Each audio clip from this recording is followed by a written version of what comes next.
Welcome to Khammam 360. ప్రయాణికుల భద్రత లక్ష్యంగా అరైవ్ అలైవ్ ప్రతి ఒక్కరూ రోడ్డు భద్రతా నియమాలు పాటించాలని ఏసీపీ తిరుపతి రెడ్డి కోరారు. రోడ్డు ప్రమాదాలు తగ్గించి ప్రయాణికుల భద్రతను పెంచే లక్ష్యంతో పోలీస్ శాఖ అరైవ్ అలైవ్ కార్యక్రమాన్ని చేపట్టింది. ఈ కార్యక్రమంలో సిఐ రాజు కూడా పాల్గొన్నారు. కేఎంసీ ప్రజావాణిలో వినతుల వెల్లువ ఖమ్మం నగరపాలక సంస్థ పరిధిలో ప్రజల సమస్యను పరిష్కరించే లక్ష్యంతో ప్రజావాణి కార్యక్రమాన్ని మున్సిపల్ కమిషనర్ అభిషేక్ అగస్త్య నిర్వహించారు. ప్రజల నుండి వచ్చిన ఫిర్యాదులు వినతులను స్వీకరించి పరిశీలించారు. అంతేకాకుండా ప్రతి అభ్యర్థనపై సంబంధిత శాఖాధికారులతో చర్చించి సమస్యల పరిష్కారానికి వెంటనే చర్యలు తీసుకోవాలని ఆదేశించారు. భారీగా పెరిగిన మిర్చి ధరలు ఖమ్మం వ్యవసాయ మార్కెట్లో మంగళవారం మిర్చి పత్తి ధరలు పెరిగాయి. కింటా ఏసీ మిర్చి 18,100, కొత్త మిర్చి ధర 17,600గా నమోదైంది. కింటా పత్తి ధర 8,000గా ఉంది. రైతులు మార్కెట్ నిబంధనలు పాటించాలని వ్యాపారస్తులు తెలిపారు. కూనంనేని వ్యాఖ్యలు సరికాదు అంటున్న బీజేపీ రాష్ట్ర నాయకులు తొండ్ర వినోదరావు. ఎమ్మెల్యే కూనంనేని సాంబశివరావు ఆదివారం సిపిఐ శతాబ్ది ముగింపు ఉత్సవాల్లో మాట్లాడింది సరికాదు అని తెలిపారు. ప్రధానమంత్రి మోదీ నాయకత్వం బలపడుతున్న నేపథ్యంలో కొన్ని రాజకీయ శక్తులు అసహనాన్ని ప్రదర్శిస్తున్నాయని ఆరోపించారు. మున్సిపల్ ఎన్నికలకు సిద్ధం అంటున్న బీజేపీ రానున్న మున్సిపల్ కార్పొరేషన్ ఎన్నికల్లో విజయమే లక్ష్యంగా తన పార్టీ పోటీ చేయనుందని బీజేపీ రాష్ట్ర కోశాధికారి దేవకి వాసుదేవరావు, జిల్లా అధ్యక్షుడు నెల్లూరు కోటేశ్వరరావు, జిల్లా ఇన్ఛార్జి బద్దం మహిపాల్ రెడ్డి తెలిపారు. ఈ నెల 21న ఖమ్మంలో జాబ్ మేళా నిరుద్యోగ యువతులకు ప్రైవేట్ రంగంలో ఉద్యోగ అవకాశాలు కల్పించేందుకు ఈ నెల 21న జాబ్ మేళా నిర్వహించనున్నట్లు జిల్లా ఉపాధి కల్పన శాఖ అధికారి కొండపల్లి శ్రీరామ్ తెలిపారు.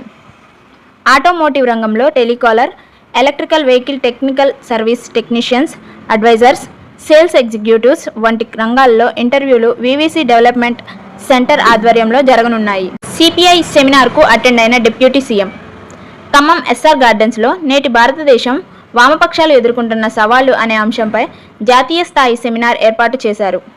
ఈ సెమినార్లో సిపిఐ జాతీయ నేతలతో పాటు డిప్యూటీ సీఎం మల్లు భట్టి విక్రమార్క పాల్గొంటున్నారని ఆహ్వాన సంఘం కార్యదర్శి భాగం హనుమంతరావు తెలిపారు. ఇంటర్ పరీక్షలకు 66 కేంద్రాలు ఏర్పాటు.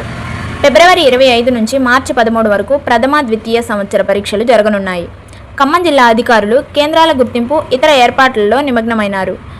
జిల్లాలో 35,188 మంది విద్యార్థులకు 66 పరీక్షా కేంద్రాలు ఏర్పాటు చేస్తున్నారు. సర్పంచ్ల శిక్షణా కార్యక్రమం ఖమ్మంలో 5 రోజుల పాటు సర్పంచ్ల శిక్షణా కార్యక్రమం సోమవారం మొదలైంది.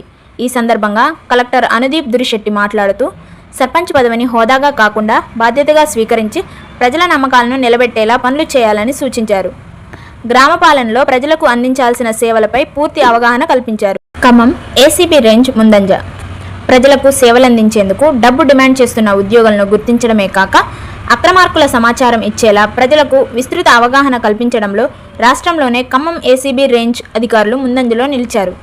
ఈ మేరకు వారిని ఏసీబీ డీజీ చారు సిన్హా అభినందించి ఉమ్మడి జిల్లా ACB DSP why రమేష్కు Gnapika cash award అందజేశారు. మదిరలో ప్రభుత్వ ఆసుపత్రి డిప్యూటీ సీఎం చేతుల మీదుగా ప్రారంభం.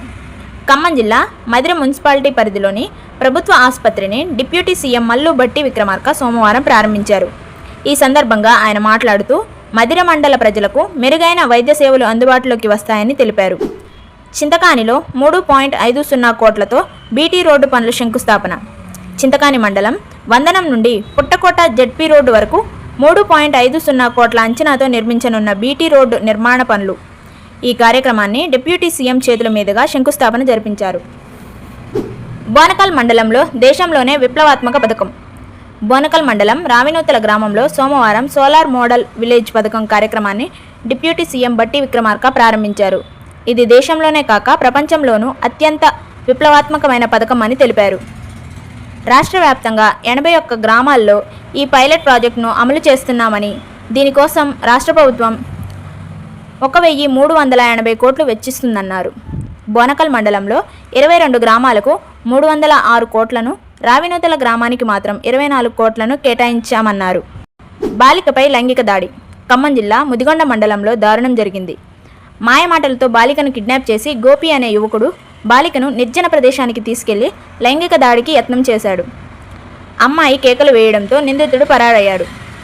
బాలిక తల్లిదండ్రులు ఫిర్యాదు మేరకు ఎస్ఐ అశోక్ కేసు నమోదు చేసి నిందితుడిపై కిడ్నాప్ పోక్సో చట్టం కింద కేసు ఫైల్ చేసి దర్యాప్తు చేస్తున్నట్టు పోలీసులు వెల్లడించారు.